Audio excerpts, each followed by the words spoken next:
office after the longest government shutdown in U.S. history, which ended this past Wednesday. Many of them are finding challenges caused from being away from the job for 43 days. Joining us now is Dan Ronan with our news partners WTOP. Dan, we'll get to that in a second, but I want you to tell me where you are right now, because this has to do with the government shutdown too, or it opening. I'm at the Air and Space Museum, Victoria, which opened this morning.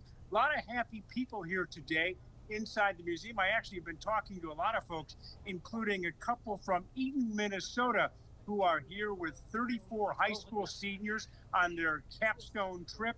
They're doing their presentation out here. Another gentleman who's actually holding my phone, he's here with his wife from South Florida, was here on a conference, and they are at the museum. A lot of happy faces here today as the museum is open, and one of the treasures of our area now back in business.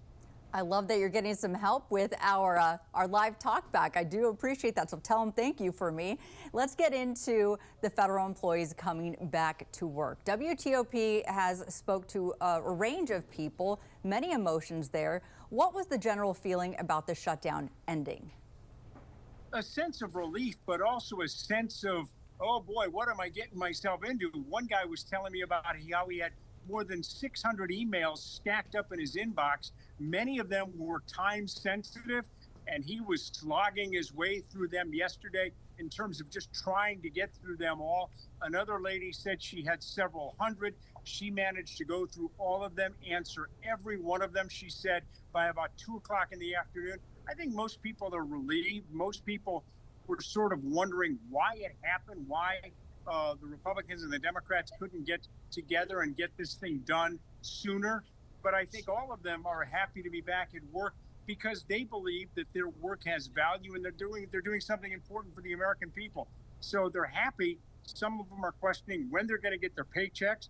We're starting to find out that's going to be coming through. They're going to see their direct deposits in the next couple of days. So I think there's a real sense of relief. Now, Dan, there's a sense of relief, but we may go through this again in January when the funding runs out yet again. So are people concerned about that? Are they thinking that far ahead? Absolutely. You know, this is, as you point out, it's a short-term bill. It gets us to January 13th, January 30th. All these appropriation bills have to be passed by the House and Senate. There's a lot of concern that they're not going to be able to get these bills done.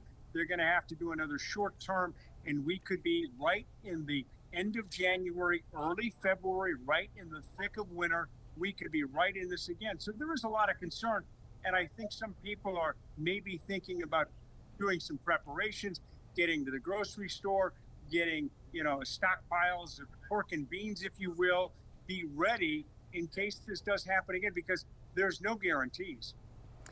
Dan Ronan with WTOP. Okay, I'm going to switch gears now back to the Air and Space Museum. What are you looking forward to see that you haven't seen in 43 days?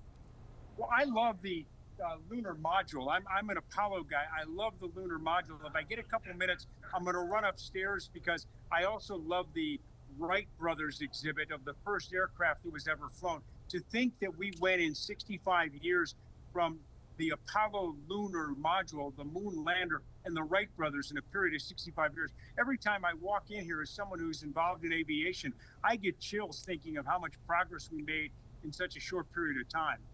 Well, Dan, thank you so much for taking time out of your day to speak with us today, and enjoy the rest of the Smithsonian along with all the visitors. Thank you so much. It's good to talk to you. Stay with us. We'll be right back.